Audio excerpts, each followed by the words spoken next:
Video yubka kiyib yuradiganlar uchun ayolman desangiz, ayol bo'lsangiz ko'ring.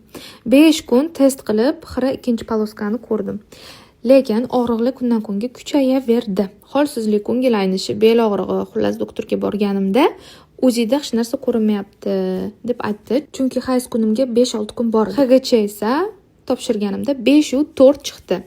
5 dan past bo'lsa homila yo'q deymiz. Sizda 50 ga 50 va hali erta ekan, shu sabab kuting deb aytishdi. Kutdim. Og'riqlar esa qolmadi. Belimda, qovog'imda, oshqozon qismimda davom etaverdi.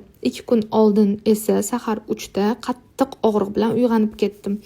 Yarim soatcha yotdim. Shu bilan ichimda bir narsa uzilgandek his keldi va qonli et sifat kichkina bo'lakcha tushdi.